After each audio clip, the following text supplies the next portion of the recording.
funny. I teased Steve about being a Christmas tradition legalist, and he would not fess up to that. He's like, no, I'm a Christmas traditionalist. There is a difference between a traditionalist and a legalist. That is important to note. You can be one and not the other. This is a cool text, though, and it's at Jesus's the high point of his fame. He's just walked on water, and here they are eating in this text this morning. You know what they're probably eating? Leftovers. Leftovers from the feeding of the 5,000, one of his biggest, most famous miracles. So they're here celebrating, feasting, fellowshipping, having a good old time. Jesus is probably in some really in-depth, important conversations, talking about spiritual matters. There's probably tears. There's probably laughter. Good things are happening. And here come these elite, wealthy Pharisees from Jerusalem.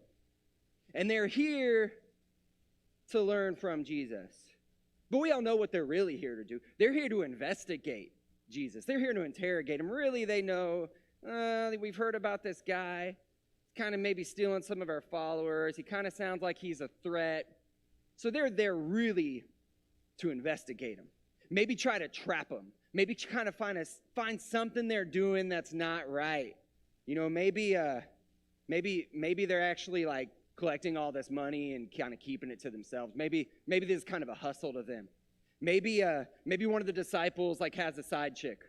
Maybe they're actually violent. Maybe they want to take over Rome. There's something they're going to try to trap them with. Surely there's something bad they're doing that they can go expose and then get rid of this Jesus guy. And so they go and look, but man, these guys are pretty clean. These guys look like some solid, really good, loving people that are just having a nice time and doing some really good things. And then finally, one Pharisee, maybe they all get together. They start digging pretty deep. We got to find something on these guys. So finally, one Pharisee is like, excuse me, Jesus. We noticed that some of you weren't washing your hands. Really? Is that all you could find? Is that the only thing you could call these guys on? Jesus has just walked on water. He's just fed 5,000. The lame are walking, the blind can see, the good news is being preached to the poor. And it sounds like you just questioned us about washing hands. You've got to be kidding me. I don't know whether to laugh or cry. It is so sad that God is doing all these good things, and these guys are worked up about some little tradition. And I can just see one of them saying, hey, sorry guys, I don't make the rules. I'm just here to point them out when other people aren't doing it. But Mark in the text, I really appreciate how Mark has presented this to us, because he anticipates there's going to be some Gentiles reading this. And there's going to be some Gentiles who aren't very familiar with Jewish customs. And so he says in there, yeah, they do these ceremonial washings. It's a tradition of the elders. Meaning, it's not a law of God. It's a man-made tradition. So in reality, it is like, no, you actually did make these rules, not God. These are your rules. And you're trying to enforce your rules on us, not God's. And it's really an interesting practice that they're talking about. It's not about hygiene. It's not about washing your hands to get the germs off before you eat. It's about becoming ritually pure, ritually clean. Outside of the, I've seen this outside of the Temple Mount, outside of the Wailing Wall. In the bathrooms there, they have normal sinks to wash your hands with soap, but then they have these pitchers like this one here. There's one right outside the Temple Mount, on the Temple Mount. And I watched people. They would come and they would wash their hands for like for sanitation purposes. And then they would take this pitcher, fill it up, and then just dump it on each hand. So they're doing both. They're doing for sanitation and then for ritual purity. And so that's what they're talking about here. They're not like, this isn't like a COVID thing. They're not like, hey, Jesus, y'all are being like really gross and unsanitary.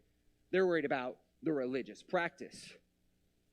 And so kids, you can't, like when your parents say, hey, wash your hands before you eat, you can't play the card of like, well, Jesus didn't. That's not what's going on here. This is about ritual sanitation, and it's this man-made rule. And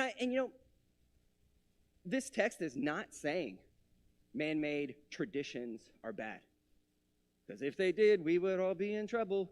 A lot of stuff we do in here is tradition. There's a lot of great traditions that the church has, that Westgate has. It's not condemning man-made traditions, but there's a few problems. One of them is when you start forcing your tradition on other people, and that's one thing that's going on here. And I don't want you to think that Jesus was a total non-traditionalist, that he was anti-tradition. He didn't break every tradition. He didn't think tradition was bad. He worshiped at the temple. We see in John, we see him going to all the different traditional feasts and traditional celebrations. He was dedicated at the temple as a baby. He surely prayed the Psalms. He knew the scriptures. He participated and taught in synagogues.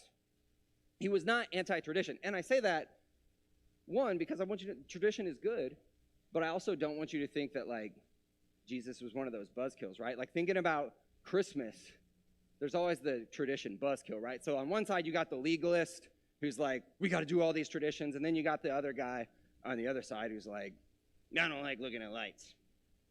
Sugar cookies are overrated. This is all just mass consumerism pushed on us by our capitalist overlords to buy stuff. No one likes that guy that says all that stuff, even though sometimes I do. But so Jesus wasn't that guy. He's not the one just like, saying I don't like any tradition. He wasn't anti-tradition. And he wasn't anti-religious tradition. That's really important to note. Because tradition is fun. It is sweet. It is beautiful. Westgate loves tradition. I mean, we have some new and old traditions even at Westgate, right? Like we did the candlelight service last week. That's a somewhat new tradition. It hadn't been around that long, but it's a tradition. The chili supper, great tradition. I love it. I want to keep it. The baby blessing, Wednesday night church, even the date we choose for Christmas. It's all a tradition that's been handed down to us. And tradition, it reminds us of who we are. It connects us together as a people. It connects our present community with the past community that's gone on way before. Tradition is awesome. But when religious tradition became a problem, that's when Jesus took issue with it. That's when Jesus became not such a traditionalist. And so there's space for both. So I want to unpack a few ways that we see tradition become a problem. It becomes a problem when we are more into our traditions than we are of loving God and loving others, when it gets in the way of that. And you'll see if you keep reading in the text, Jesus gives this pretty interesting way, an example of how they do that. But when our tradition when it takes the focus off of God and puts it on you or me, it becomes a problem. And if we're honest, if we could just step away for a second, I think we would realize that a lot of our religious traditions, a lot of tradition we have, is much more about our preferences than God's wants. A lot of times our traditions are much more about what we want than what God wants. And so Jesus gives this pretty cool example of a way that people were abusing tradition. He says that, really in every culture, but especially in Jewish culture, there was this, you had to honor your parents.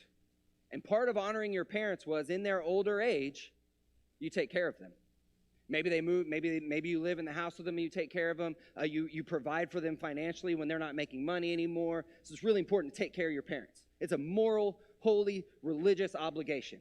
But what some guys were doing is they were saying, well, that money that I was going to take care of my parents, I'm going to devote it to God. It's called Corban. I'm going to have this Corban gift devoted to God. And so I'm not going to help my parents. But it's going to God, don't worry. But really, these guys are just like skeezy tax guys. They're finding a way to use that money and say it's devoted to God, but really what they're doing is they can kind of use it however they want. They're doing whatever they want with it, and they're avoiding taking care of their parents. And so Jesus gives that example to kind of expose them, to say like, hey, look, you're doing all these things to keep your tradition and follow your rules and feel good about yourself, but in reality, you're really immoral and your heart's in a really bad place. But go ahead, keep up your laws. You're doing great. Good, you're doing your traditions. But obviously your traditions are more about you, and that's way more important than loving God and loving your parents. So it's really it's a scathing critique. Jesus' response here is really harsh, but it's one time where it's kind of, maybe it's well-deserved. Great things are happening, and these guys are getting hung up on this tiny, tiny thing. And so I wonder if we ever do that. Is sometimes our tradition more important than loving God and loving others? Another one, and maybe you'll experience this around Christmas, is sometimes it loses its meaning. Once we get so caught up in a tradition and we do it so much, we it just feels like we're going through the motions. Feels like our heart's not in it. And that's what Jesus is saying. These people worship me with their lips, but their hearts are far from me. They're doing the outward motions. The words are coming out, but the heart and the spirit, they're not in it at all. They don't even mean these things. They're saying words they don't mean. They're doing things they don't even understand. And this happens with Christmas traditions too. Look, I like the movie Elf. Elf's a great movie. Not a big Will Ferrell fan. Took me a while to come around. Great movie. And it's been a Christmas tradition at our house for a long time. We've watched it every Christmas. But about last Christmas, you can call me a cotton-headed ninny-muggins all you want. But I kind of decided last Christmas, I don't know if I can do this anymore. It's not funny anymore. It was funny. But now I know every line. I'm never surprised. The joy's not there.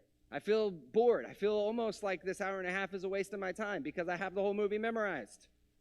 The tradition has kind of lost its luster a little bit.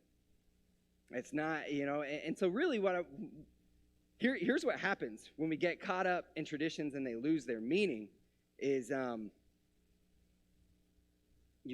you just do tradition just for the sake of tradition, kind of a waste of time. If it has no meaning, if it has no purpose, you're just wasting your time. I know that's harsh to hear, and the message is definitely not don't watch Elf this season. But when you do tradition just for tradition's sake and your heart's not in it and it means nothing, it ends up being a waste of time. So you either need to find a way to live up the tradition or be willing to maybe make a new tradition. I wonder if Christians ever struggle with that. I wonder if Christians ever do tradition just for the sake of tradition when the meaning's not there. I wonder if we carry our traditions long past the purpose they once served. Maybe certain songs lose their meaning. Maybe sometimes we're just doing things. Maybe we're just doing class or doing this event just to do it because we've always done it. Maybe we need to be aware of those things. And then the last one, I've been suggesting this most of the morning, is tradition is dangerous when it is forced on others.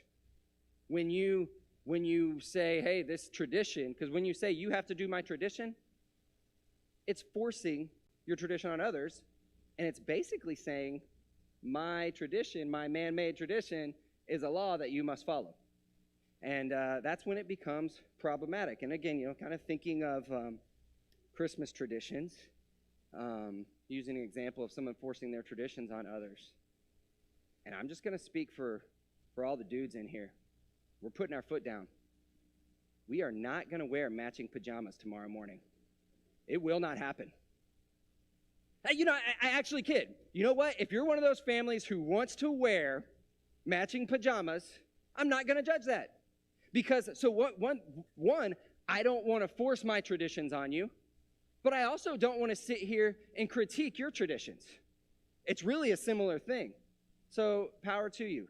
If you want to watch It's a Wonderful Life in Technicolor, I'm going to have a hard time not judging you because in the Bible it says you have to watch it in black and white. But that's okay. I'm not going to force these traditions on you. And so there needs to be some sense of tolerance there. Don't force your traditions and don't critique others' traditions. Man-made traditions are okay. Don't make them into law. God makes the laws, not me or you. And so in short, what Jesus he's got a really beautiful response here, and he sets up some really cool things that we don't have time to unpack all of it. But in essence, he's saying purify your hearts. Purify your hearts, not your outward body or appearance. Purify your hearts. That's what's important. They're saying wash your hands. Jesus says purify your hearts. It's not these outward things that matter. Jesus is saying, I don't want you to go through the motions. I want inward change. That's what matters. So the good news this morning is that you really are free. You're free from old traditions that may bind you, that you may feel trapped by, because that's not what's important to God. What's important to God is your heart. He's not worried about you jumping through all these hoops. He's not worried about like these things that the Pharisees were trying to get you with. You know, because the Pharisees, they show up and they're trying to find an error somewhere. They're trying to get people. And sometimes I think we start to think God's like that. We start to think that God is just showing up and trying to find some way that our worship is wrong or our scripture interpretation is wrong and trying to get us. And maybe that's why we need a season like this to remember that Jesus came here in the flesh as a baby and lived a perfect life and experienced everything we experience. And I don't think he did all that to condemn us for some silly thing. I don't think he did that. And I think that is good news, that he gets us and he's not here for a gotcha. He isn't concerned about your performance and not your performance in here. A lot of us we get caught up in that. We're worried that we're not good enough or that we haven't done enough. He isn't worried about your performance. He's worried about your heart. And maybe that's scary, or maybe that's really freeing. Maybe that's really good. Because here's what happens when we worry about our performance. We start worrying about looks. We start worrying about how we're perceived.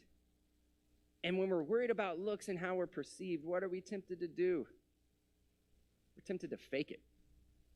We're tempted to put on a front. But God looks at the heart, and he loves you, regardless of your performance. And that is good news. And so that's the message this morning. But as we think about tradition, I want you to hear this. Again, Jesus respected tradition, but he was also willing to be against tradition. He was also willing to not do it. And so as we're in this season, like really steeped in tradition, I want to challenge you to let your traditions grow. Let your traditions evolve a little bit. And like that can be simple stuff. Like if I'm tired of Elf, we can still watch Elf and make a game out of it. We can play Elf bingo. There's things online that can kind of liven it up and still make it cool. Some traditions you just got to let evolve. When my mom passed, there's some traditions we just can't do anymore.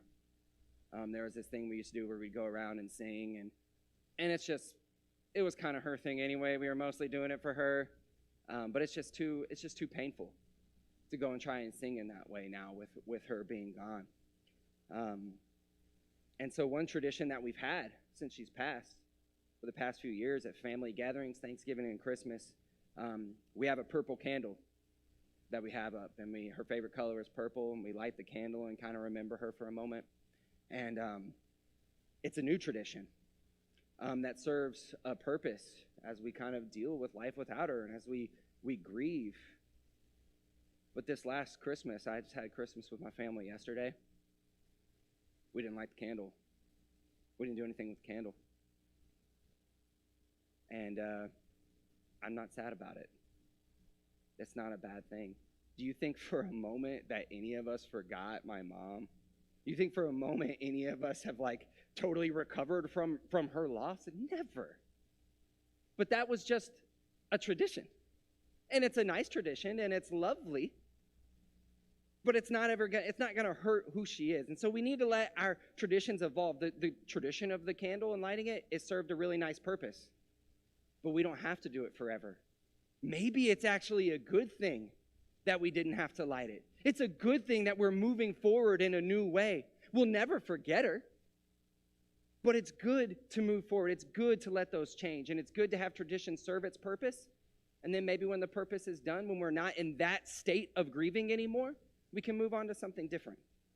I think that's really healthy. Letting go of a tradition doesn't kill the meaning behind it. It's not changing anything, and I think sometimes we feel like it does. We have a God this morning, I want you to hear this. We have a God who frees us from the hoops of man-made traditions, who allows us to grow and change and evolve, and who also says, hey, you don't have to fake it. You don't got to put on a front. You can be real with me. Here you are accepted. Here you are loved. And here you belong. We're going to sing one more song, and then we will move into communion, and we will offer an invitation later on in the service. So let's continue worship.